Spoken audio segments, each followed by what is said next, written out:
Now, let's just say for a minute that you're on your journey, you're trying to stop drinking alcohol, and you failed. Let's say something happened, I don't know, you might have said to yourself that you'll have one or two drinks and then everything's kind of slipping down again, and you might be at a point right now where you're not too happy with yourself. And don't get me wrong, I've been there numerous times, so I'm not trying to call you out or something like that. But what I want to do in this video for you is I want to help you create a new game plan. I want to basically give you some ideas and some tips and a little bit of a strategy to follow if you failed. Because the thing is failure is part of this journey, right? I don't care. Nobody gets this right first time, because if they got it right first time, there wouldn't be millions of people that suffer with alcohol problems. It would just be a simple, easy thing. So failure is almost inevitable, but at the end of the day, we can create a plan to get things back on track, and that's exactly what we're going to be doing in this video today. So I've got 5 key points that I'm going to break down for you to really help you pick yourself up, get back on track, and just do this. Now, just before we get into the video, if you do want to get access to a free video training that shows you how to apply first principles thinking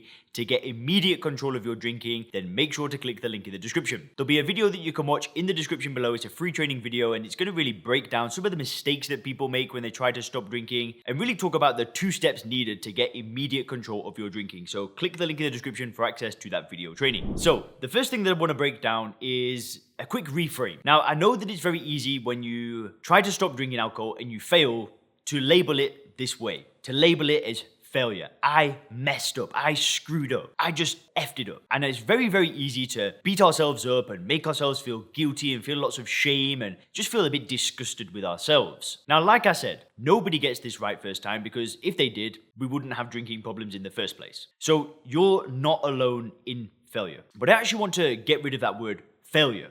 I want to reframe it, because if we kind of label it as failure, we just kind of put the whole experience behind of us, we say that we failed and we start again, right? Which is what we could do. But what I want to do instead is I want you to think of this as just another lesson. It's another building block in your foundation of being a non-drinker. Now, in my journey, I've failed drinking just so many times. I tried to stop most days, it was just like attempt after attempt after attempt. But now that I'm a non-drinker, now that I'm all in, I really look at those attempts in the past, and I don't know that I would be as certain as I am today as a non-drinker without those failures. So rather than seeing them as failures, let's see them as layers. Let's see them almost as bricks at the bottom of the pyramid. And if we're able to see them as lessons, we can actually see what went wrong. So that leads me into the second point. And what you really want to do now is reflect on what happened. Because if you weren't drinking alcohol, something must have changed about your perspective of alcohol. There must have been something that happened, some kind of piece of information, some book, a YouTube video that you watched.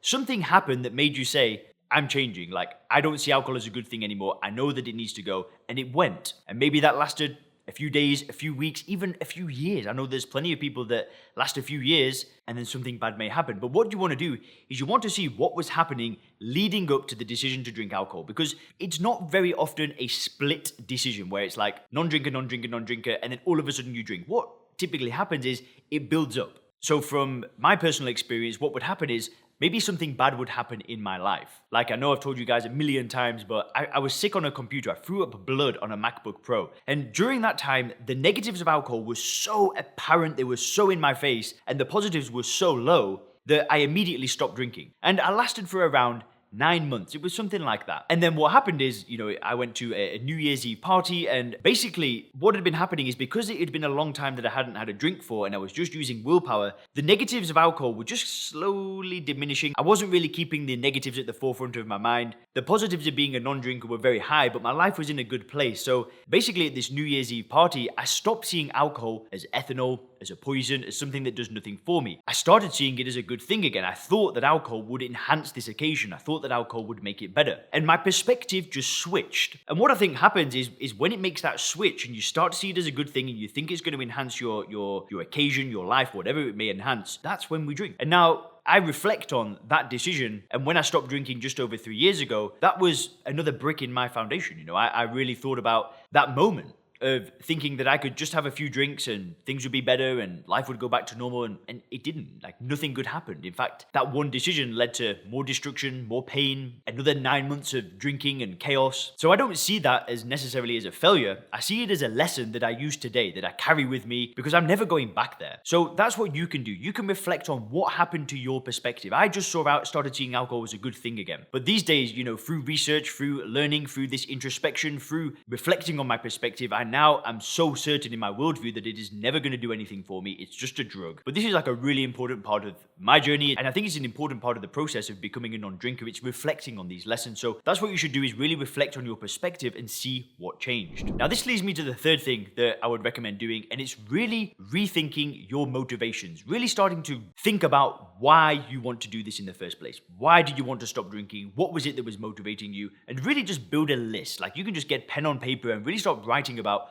the exact reasons why you were committed to doing this. Because I'm telling you that there are people out there that rely on you. There are people out there that want to see you succeed. And there are so many things that are probably motivating you to go down this journey. So I urge you to sit down, 20 minutes, half an hour, pen to paper, start writing about these reasons, because knowing your why is so important. Because now we're in a much different place compared to the start of the video, because now we've reframed it. We're not seeing it as failure anymore. We're seeing these as lessons and bricks in a foundation. And then we're reflecting on what changed in our perspective and then rethinking our motivations. So already, if you've gone through this process and you've kind of listened to what I said, we're in a much better position mindset-wise to re-attack this. Which leads me to the fourth point of the video, and it's not to give up trying, right? It's not to relapse and then just say, F it. This is just pointless. It's not worth it. Because like I said, this can be part of your journey. It was part of my journey. I mean, pretty much every single person, bar a handful of people in the Sober Clear program, had tried to stop drinking in the past. They tried willpower, maybe rehab, maybe therapy, maybe AA. They tried multiple things. But the thing is they were willing to try something else. Like I've said before, the Sober Clear program is not for every single person out there. But the point is that these individuals that have got results in the program were willing to try something else. Now, for some of you guys, that may mean that you go to an AA meeting tomorrow. That's the solution for you. Happy days, you found the thing. The thing is that you were willing to go, you were willing to try something, you were willing to recommit, and that's what's important. It's having that willingness to go for it again. So don't give up trying. Which leads me to the fifth and final point, and it's to find something to commit to. It's to find some program, some mentor, some system, some meetings, whatever it needs to be for you to do this. Find something to recommit to. But this time, now that you're into a much better state of mind, this time you've got to go with a completely different level of commitment. This time it's not going to be an attempt. It's not going to be a trial. It's not going to be a 30-day break. This time you are going all in. And having that level of commitment will make all of the difference. When you commit, when you're fully in, when you make that ultimate decision to say, this is it, I am done, I'm moving on with my life and I'm getting on with things, that's when things just go with this completely different level of certainty. Now, if you want details on the Sober Clear program, you can either click one of the links in the description or head over to soberclear.com. But that might not be for you. Maybe, like I said, you might go to 12 steps. You might even check into a rehab, find a therapist. Just find something that you can say, I'm going to basically follow a program, follow a system, follow something that somebody else can lay out for me, and I'm just going to do that. Because if you're anything like me,